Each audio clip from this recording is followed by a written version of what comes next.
প্রিয় শিক্ষার্থীরা, সবাইকে শুভেচ্ছা। জেনারেল ম্যাথমেটিক্সের বেসিক কিছু কনসেপ্ট নিয়ে আলোচনা করব এখানে। যেটা আমি এই ক্লাসটা করতেছি মূলত 2026 সালের এসএসসি পরীক্ষার্থী এবং যারা 2025 সালে যারা গণিতে অকৃতকার্য হয়েছে তাদের প্রত্যেকের কাজেই লাগবে এটা। যেমন দেখো, প্রথমে আমি একটা ত্রিভুজ এঁকেছি, ত্রিভুজ এবিসি।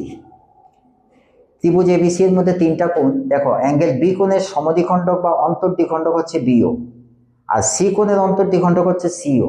অন্তর্দ্বিখণ্ডক মানে কি? কোণটাকে ত্রিভুজের ভিতরের দিক থেকে সমদ্বিখণ্ডিত করছে, তখন ভিতরের দিক থেকে সেটা হলো অন্তর্দ্বিখণ্ডক। তাহলে অন্তর্দ্বিখণ্ডকের বেলায় আমার বিও এবং সিও ও বিন্দুতে পরস্পর মিলিত হয়েছে, তখন আমি এই সূত্রটাকে অ্যাপ্লাই করব। অ্যাঙ্গেল বিওসি সমান 90 ডিগ্রি প্লাস হাফ অ্যাঙ্গেল এ। এটা হলো অন্তর্দ্বিখণ্ডকের ক্ষেত্রে। যেমন নিচে একটা তার রেফারেন্সে একটা অঙ্ক দেওয়া আছে।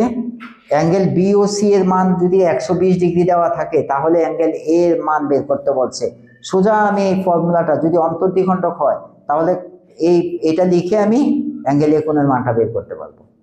তো সেম ওয়েতে আমি বহির্দ্বিখণ্ডকের মানটাও বের করতে পারবো। এটা হচ্ছে অন্তর্দ্বিখণ্ডক, অর্থাৎ কোণটা ভিতরের দিক থেকে সমদ্বিখণ্ডিত করছে দুইটা কোণকে, এই দুইটা বাহু। আর এটা হচ্ছে এবিসি ত্রিভুজ। এখানে আমি যখন এবি বাহুটাকে বর্ধিত করলাম এ পর্যন্ত, তখন একটা বহিঃস্থ কোণ উৎপন্ন হচ্ছে অ্যাঙ্গেল সিবিই। আবার এসি বাহুটাকে যখন এফ পর্যন্ত বর্ধিত করলাম, তখন একটা বহিঃস্থ কোণ অ্যাঙ্গেল বিসি এফ।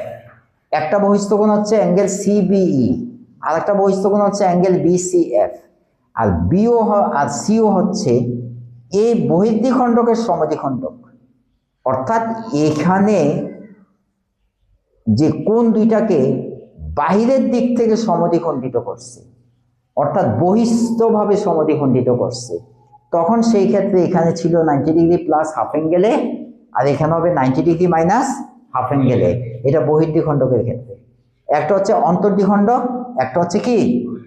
তখন এইটা যেরকম ভাবে আমি করছি সেম ওয়েতে আমি ক্যালকুলেশনটা করব।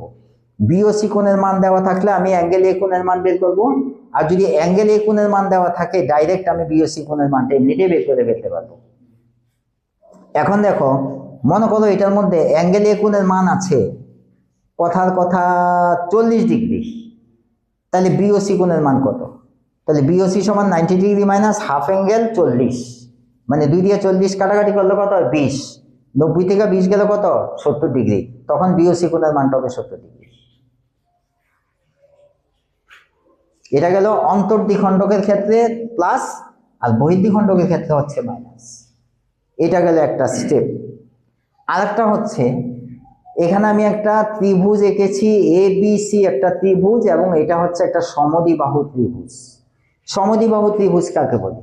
যে ত্রিভুজের দুইটা বাহু পরস্পর সমান, যে কোনো দুইটা বাহু। আমি এখানে দেখাইছি এবি আর এসি সমান, সেটা এবি আর বিসিও সমান হতে পারতো, আবার এসি আর বিসিও সমান হতে পারতো। যে কোনো দুইটা বাহু সমান হলেই সেটা সমদ্বিবাহু ত্রিভুজ। তাহলে আমার এখানে দেখাইছি আমি এবি বাহু আর এসি বাহু সমান, আর বিসি যে অসমান বাহু সেটা হচ্ছে সমদ্বিবাহু ত্রিভুজের ভূমি। সমদ্বিবাহু ত্রিভুজের ভূমি হচ্ছে অসমান বাহুটা। যেমন এখানে বিসি হচ্ছে অসমান বাহু, তাহলে বিসিটা হচ্ছে ভূমি। আর ভূমির বিপরীত দিকে যে কোণটা থাকে সেটাকে সবসময় শিরোকোণ বলি। তাহলে এটা একটা সমদ্বিবাহু ত্রিভুজ, এটা এই কোণটা শিরোকোণ। শিরোকোণের এই যে দেখো আমি এডি বাহুটা যে আঁকলাম, এটা হচ্ছে বিএসি কোণের সমদ্বিখণ্ডক, অর্থাৎ অ্যাঙ্গেল বিএসি কোণটাকে সমান দুই ভাগে ভাগ করেছে এডি বাহুটা। তাহলে সমদ্বিবাহু ত্রিভুজের শিরোকোণের সমদ্বিখণ্ডক ভূমিকে সমদ্বিখণ্ডিত করবে এবং ভূমির উপর লম্ব হবে, অর্থাৎ ভূমিকে সমদ্বিখণ্ডিত করা মানে কি? বিডি সমান কি ডিসি, আর লম্ব মানে কি 90 ডিগ্রি, এবং এডিবি সমান এডিসি সমান 90 ডিগ্রি। এই কন্ডিশনটা, এটা কিন্তু এমসিকিউতে আসে এই টাইপের। অর্থাৎ সমদ্বিবাহু ত্রিভুজের শিরোকোণের সমদ্বিখণ্ডক ভূমিকে সমদ্বিখণ্ডিত করে এবং ভূমির উপর লম্ব হয়। এই হলো কনসেপ্ট। এখান থেকে আসেই, এখান থেকে আসবেই। তো ঠিক আছে, এই পর্যন্ত আজকে। আল্লাহ হাফেজ।